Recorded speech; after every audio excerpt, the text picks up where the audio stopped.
Hello and welcome to this month's edition of Inside the World of TCR, our monthly trip around the TCR universe. In episode 5 we'll bring you up to date with WTCR and TCR Europe, plus the national TCR series in Germany, Italy, Russia, the UK and the USA. We'll also have a one-to-one interview with Josh Files. Stay with us.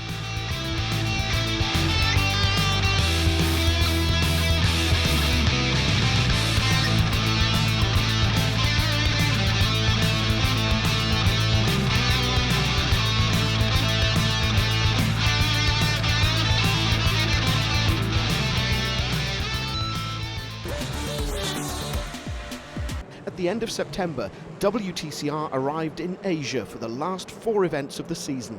The first of those took place at Ningbo in China. In race 1, Ted Björk made good use of his pole position to lead the field into turn 1. Esteban Guerrieri soon muscled his way past front row starter Frederik Vervisch, who then also lost third position to Norbert Mikelic. However, the Hungarian retired at the end of lap 1 with a technical problem. The race went on without any massive surprises, and Björk duly scored his third win of the season from Guerrieri, Vervisch and Gabriele Tarquini. Mehdi Benani finished 5th in front of his teammate Rob Huff. At the start of the second race, Ivan Muller was faster than pole-sitter Mehdi Benani and took the lead. While after the first lap, championship leader Gabriele Tarquini had to retire. A bruising fight for third between Jan Erlaché and Frederik Vervisch ended in frustration for the pair because of this contact. Muller won from Benani, Guerrieri and Dupont, who claimed his best result so far, while just before the finish line, Huff and Vervisch overtook Björk to finish 5th and 6th. In the third race, Ted Björk, starting from pole, easily kept the lead going into turn 1. 3 laps into the race, and Ivan Muller, who jumped into the lead of the championship after his win in the second race, collided with Jean-Carl Venet and had to retire. After setting 2 pole positions and winning race 1, Björk took another win, so Ningbo was almost the perfect weekend for him. Good news too for Gabriele Tarquini, who finished second and so went back to the top of the drivers' standings. The Italian now has an 8-point lead on Björk and 9 over Ivan Muller. The battle is still wide open. Monza, the Cathedral of Speed, was the host of the 6th event of TCR Europe, the penultimate race weekend before the season finale in Barcelona. All eyes were on the title fight, with target competitions Dusan Borkovic leading the standings in his Hyundai i30N, just 2 points clear of Mikel Azconar's PCR Sport Cupra. It wasn't a great start for pole-sitter Jean-Carl Venet, who dominated qualifying. Attacked on his right by Mikel Azconar and on his left by Attila Tashi, it seemed like the Frenchman didn't know what position to occupy on the track to protect his lead, and he quickly dropped to third. Behind the trio in the middle of the pack, it was the traditional Monza first chicane chaos, with many cars running across the curbs and the grass. The first dramatic turn of events occurred when title contender Danny Nage, third in the drivers' standings and who'd already performed poorly in qualifying, had to retire. Still only on the first lap, just a few corners later, Benjamin Lessen, running 10th, just a few inches in front of Peter Terting, suffered a front left puncture and ended his race in the barriers at the Parabolica. The safety car was deployed while the car was recovered. Luckily, the driver walked uninjured away from the car. Once the race restarted, it didn't take long for Jean-Carl Venet to overtake Azconar for the lead, with this clean move into the turn 1 chicane. 6 laps into the race, and Borkovic overtook Tashi for 5th. 10 important points that the Serbian would ultimately lose thanks to events after the second race. Meanwhile, it was Venet that scored the 25 points by winning his second race of the season in TCR Europe. Azconar was second, Files third and Potti 4th, while Borkovic would later be disqualified, so Tassi and Comini finished 5th and 6th. The biggest celebrations were in Azconar's camp. By finishing second, the young Spaniard took the lead in the drivers' standings.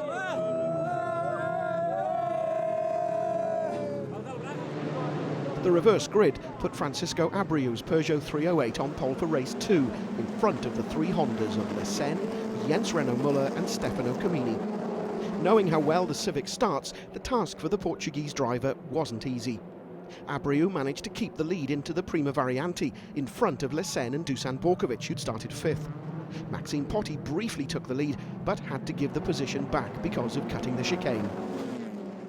On the following lap, Borkovic challenged Lesen for second, but the Serbian had to cut the chicane and bounced heavily over the curbs. When he rejoined the track, he pushed Lesen into the gravel. A few hundred metres later, Borkovic was side by side with his main title rival Azcona, and there was contact between the pair, with the Spaniard catching the slide and controlling the car. The accident would be the subject of a key incident after the race. Still on the same lap, Maxime Potty's Volkswagen Golf managed to pass the Honda of Josh Files for third position at the braking for the Ascari chicane.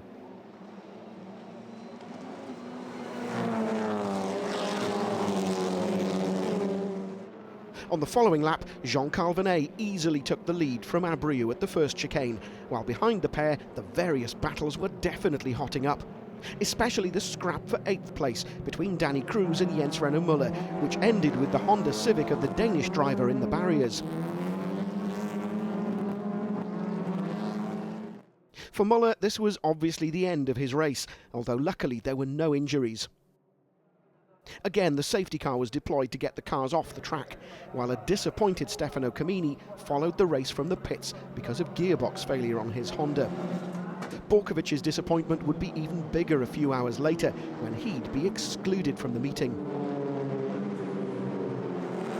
Lesmo 1 is one of those corners that created the legend of Monza, and overtaking here is always rewarding. Josh Files was clearly delighted when he took 5th from Azcona.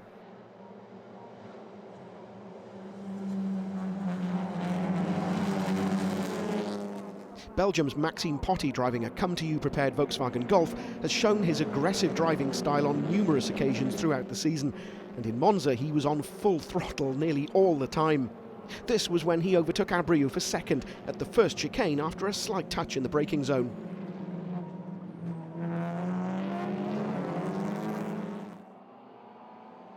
Once again at Lesmo 1, Josh Files moved up another position, overtaking Abreu for third, while right behind, Azcona made contact with the Portuguese driver and so opened the door for Tashi and Terting, who moved up to 4th and 5th. On the same lap, Abreu was alongside Lesen going into the Ascari chicane. This is what happened.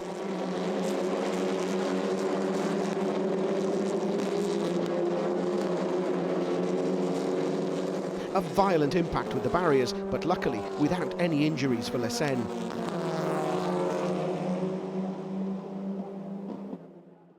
From the replay, you can see just how bad the crash was.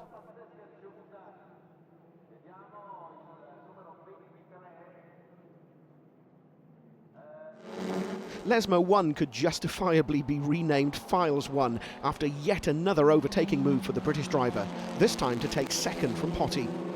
A slight kiss from the Belgian finally opened the door for Files' teammate, Attila Tashi, who took third. But it was the perfect weekend for Venet, with pole position and 2 wins. The French driver is now the main title contender alongside Azcona, with just 1 event remaining. In fact, following a fight between Borkovic and Azcona's team in the paddock after the race, the Serbian was excluded from the entire event, losing the points he scored in the first race. So now Azcona has a 19-point gap over Venet and 30 over Borkovic. With 55 points still on offer, Tashi and Naj are still mathematically in the battle. Even though he only started racing when he was 18, Josh Files quickly became an extremely accomplished driver. Now 27 years old and currently 6th in TCR Europe, he dominated and won TCR Germany in both 2016 and 17. You know, Germany is probably the hardest national series of TCR at the moment.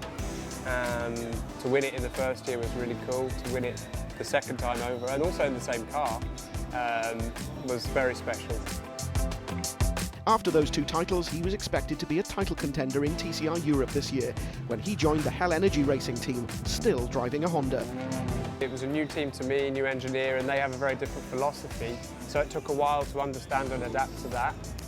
Also, at the start of the year, maybe the Honda was not quite there in terms of performance, because it was very late to arrive. You know, I think the first outing was maybe October of last year, and you saw with Hyundai they did a whole year of testing, and that's a real big advantage. So It was tricky because I could manage to extract qualifying performance out of the car everywhere we went, but when you came into a race situation and you had compromised lines, it was a very hard car to actually race. So I would say as a driver I was maybe over-driving the car as well to try and keep minimum speeds up, and so I was making mistakes from that side of things. And then we've had a few technical issues which, you know, when we've been in actually quite commanding positions, you know, Spa race 2 when we were second, for example, is something that wasn't ideal.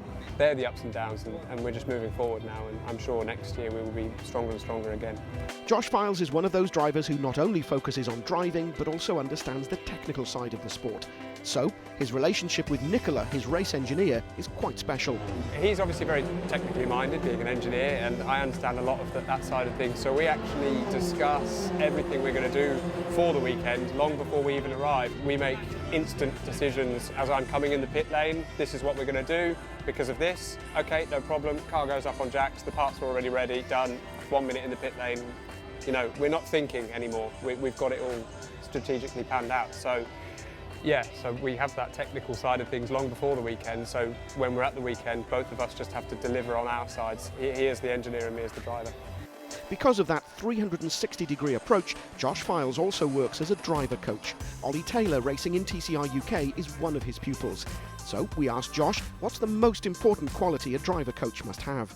You just have to be able to relay the information in a simple way for the driver to understand. At the start of a driver's career, let's say, they don't understand so much, both driving-wise and technically, so you have to do everything simply. Then when they get faster and faster and start driving really well on their own, that's when you start going into the real detail of the line and how you just try and get the car to rotate at this point, which makes the exit easier, and understanding the tyre.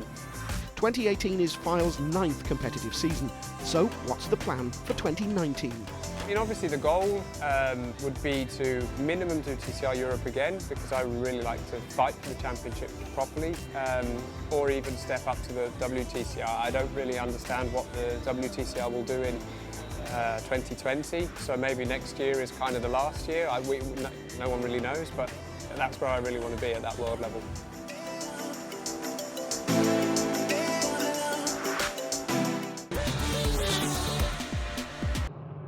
TCR Germany visited the Sachsenring at the beginning of September. Luca Engstler, winner of the last race in Zandvoort, started from pole and took the lead from Mike Halder and Harold Procik. In the middle of the pack, Nico Kankinen spun and crashed, also involving Justin Houseman, who'd made a poor start from 5th, and Sebastian Stiebel. On lap 13, Theo Koikord, Antti Buri and Pascal Eberl made contact while running abreast. Buri escaped, while Koikord and Eberl went off together, which was the reason for a safety car intervention. The race resumed for the 2 final laps. Engstler and Halder were safe in 1st and 2nd. Procik successfully defended 3rd from Buri, while Michel Halder and Langeveld were classified 5th and 6th. At the start of the 2nd race, Niels Langeveld took the lead from Michel Halder and Nico Kankinen. At the end of the penultimate lap, Langeveld seemed to be in trouble with his car and lost momentum. In the blink of an eye, he dropped to 5th. Engstler found himself in the lead and went on to claim his 2nd victory of the weekend. Michel Halder retained 2nd place, while Pascal Eberl benefited from the commotion to pass Procik for 3rd.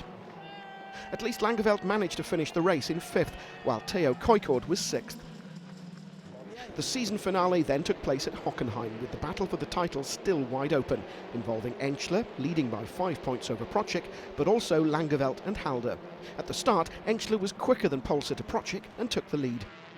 The first 3 laps provided a thrilling battle between the 4 title contenders, and Procik overtook Engstler on lap 2 with this move.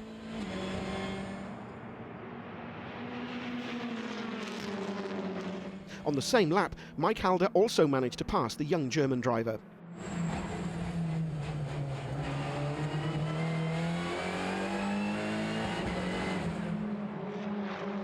The pack regrouped on lap 14 after contact between Buri and Pascal Eberl, who were fighting for 5th position, that ended with the Finns Audi stranded in the gravel. Over the last laps, Procik was able to build a small margin clear of Halder, who did the same with Engstler. Langeveld finished 4th in front of Leuchter and Eberl. With this win, his 3rd of the season, Procik retook the lead in the standings and now was 4 points clear from Luca Engstler.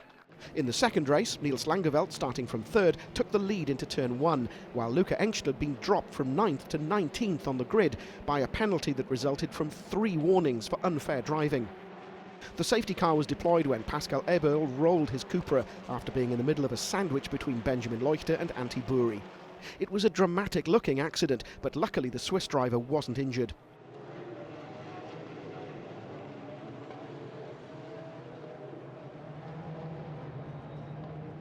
Luca Engstler drove a furious race and steadily moved up the standings lap by lap. Towards the end of the race, Niels Langeveld was hit from behind by Mike Halder, who then took the lead of the race.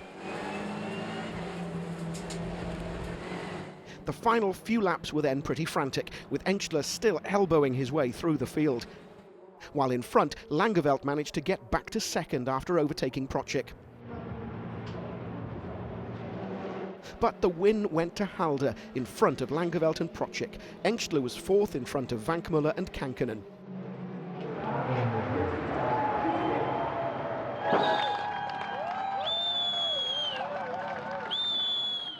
By finishing third, Procik clinched the title with 421 points, followed by Engstler, Langeveld and Halder.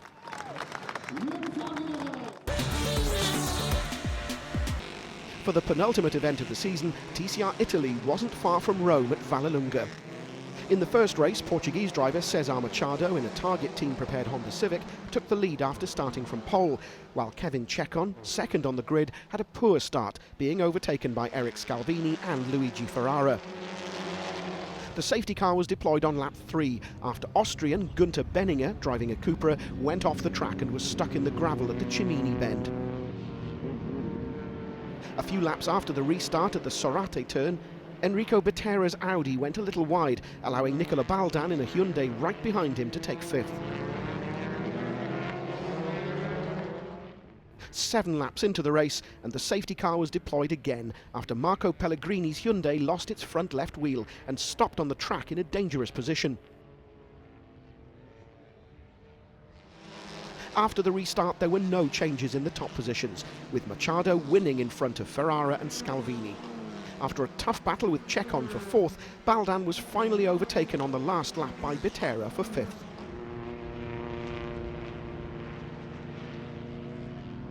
In the second race, Salvatore Tavano, starting second behind pole sitter Massimiliano Mugelli, took the lead into turn 1. Behind them, Nicola Baldan was chased by Eric Scalvini, Enrico Bettera, Luigi Ferrara and race 1 winner Cesar Machado. While battling for third with Nicola Baldan, Eric Scalvini had to pit because of a front right puncture. 4 laps into the race, and after various attempts, Luigi Ferrara in an Alfa Romeo Giulietta managed to pass Enrico Bettera's Audi RS3 LMS for 4th. 6 laps into the race, and Massimiliano Mugelli, driving a Honda Civic, had to retire because of a broken drive shaft while he was in second place. The battle for second then became tougher and tougher, with various bumper-to-bumper contacts between Luigi Ferrara and Nicola Baldan. Even further back, things were no less tough. This was the not overly gentle way Kevin Chekon overtook Cesar Machado for 4th. And finally on lap 12, Gigi Ferrara managed to pass Nicola Baldan into the first of the Cimini bends, a place where traditionally overtaking is extremely difficult. On the same lap, Kevin Chekon's race came to a premature end because of a front left puncture on his Alfa Romeo Giulietta. Another puncture also shortened the race of Nicola Baldan, who was running second. Immediately behind, Matteo Greco and Enrico Bettera made contact, and both finished off the track, with only Greco being able to rejoin the race.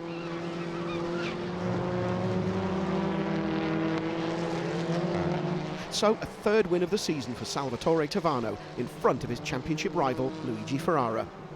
After nearly all of the front runners had problems, Federico Paolino was finally able to get on the third step of the podium.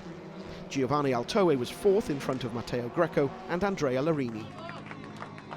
With this authoritative victory, Tavano staked a serious claim on the TCR Italy title. In fact, his closest competitor in the fight, Luigi Ferrara, is now 31.5 points behind, with just 1 event remaining and only 43 points on offer.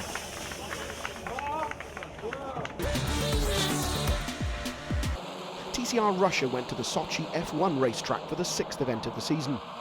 At the start, Klim Gavrilov and his Carville Racing Volkswagen Golf GTI ran abreast with Mikhail Grachev's Lada Vesta, and they made contact before turn 1. Both drivers were able to keep control of their cars, but while Gavrilov managed to stay in the lead, Grachev dropped to the back. On lap 3, Irek Minakhmitov's Audi hit Roman Golikov's Volkswagen while they were fighting for 8th. They both retired, and the safety car was deployed while Golikov's car was recovered.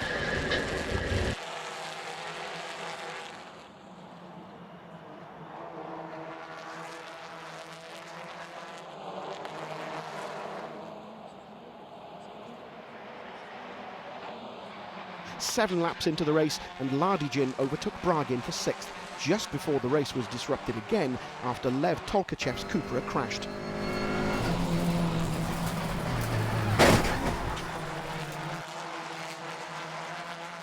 The safety car circulated for 2 laps and pulled into the pits at the end of the last lap, meaning that the field finished in the same order, with Gavrilov the winner from Lukashevich, Duducarlo, Badoev, Sheshenin and Ladijin. In the second race, Dmitry Bragin, 4th on the grid, made a perfect start. Into turn 1, he overtook Pavel Yashin and Andrei Maslenikov, climbing to 2nd behind Lada Sport Rosneft's Mikhail Grachev. Grachev was then able to pull away, but he was given a drive-through penalty for a jump start. He tried to increase his leading margin as much as possible and then observed the penalty on the penultimate lap, but could only rejoin and finish 8th. So Bragin took a crucial win and is now just a step away from clinching a 3rd consecutive TCR Russia crown. His advantage over Duducarlo in 2nd position is now 37 points, when only 53 will be on offer in the final event at the Kazan Ring.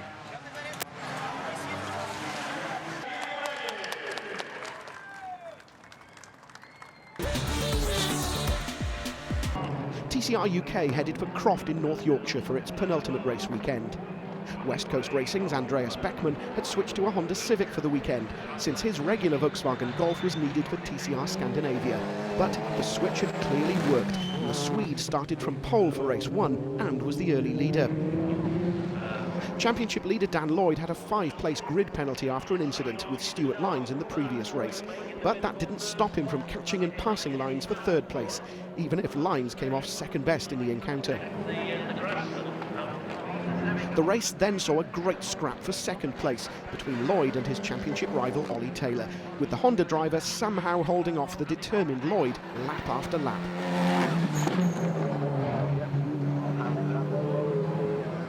Beckman became the 4th winner of a TCR UK race by converting his pole position into a lights to flag victory, while Taylor held off Lloyd to finish 2nd.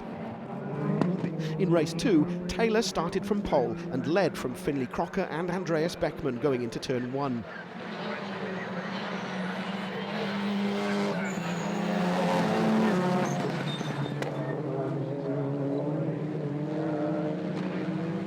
As the cars headed through the chicane for the first time, the race and the fight for the title were about to take a dramatic twist as the front suspension broke on Lloyd's Volkswagen and the car headed for the infield and retirement. This was Lloyd's first DNF of the entire season, and it couldn't have come at a worse time, with Taylor leading the race and on course for maximum points. It seemed that Beckman was determined to repeat his race 1 result and kept pressuring Crocker for 2nd place, but the Scottish driver held his nerve. Taylor took his 2nd victory of the season, with Crocker and Andreas Beckman making it an all-Honda podium. Jessica Beckman was 4th ahead of the Cupra of Stuart Lines and Lewis Kent's Hyundai i30. Just 2 races now remain, and Lloyd and Taylor are 31 points apart, so the first ever TCR UK drivers' title will be decided at Donington Park in October. The 2 contenders for the title in the Pirelli World Challenges TCR class, Ryan Eversley and Michael Lewis, delivered an exciting battle in the penultimate round of the season, race 1 at Watkins Glen. Several times during the final 3 laps, Lewis seemed to have found a gap to pass, but Eversley was always able to close the door and eventually took the checkered flag with a margin of just 2/10. Behind them, Mason Philippi finished third in front of Mark Wilkins after another tight battle throughout the race. Fifth place was contested by Nate Vincent and local driver JT Kupal. On the penultimate lap, Kupal snatched fifth from Vincent and beat him by 1/10. In the second race, after taking the lead at the start from pole, Michael Lewis was forced to pit at the end of the first lap with an engine issue. The technical problem fixed, Lewis rejoined on the same lap as the leaders, thanks to a simultaneous safety car intervention, but with the whole field in front of him.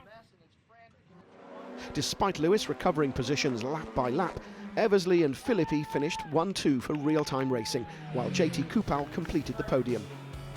Daniel was fourth, Lewis only fifth, and Vincent sixth. So, the Pirelli World Challenge TCR class Roll of Honour was opened by the 34-year-old from Atlanta, Ryan Eversley, who clinched the title in the real-time racing Honda Civic by scoring 276 points.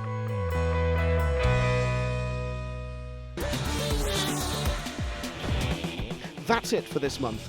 We'll be back at the beginning of November with news of yet more TCR titles which will have been clinched by then. But for now, it's goodbye.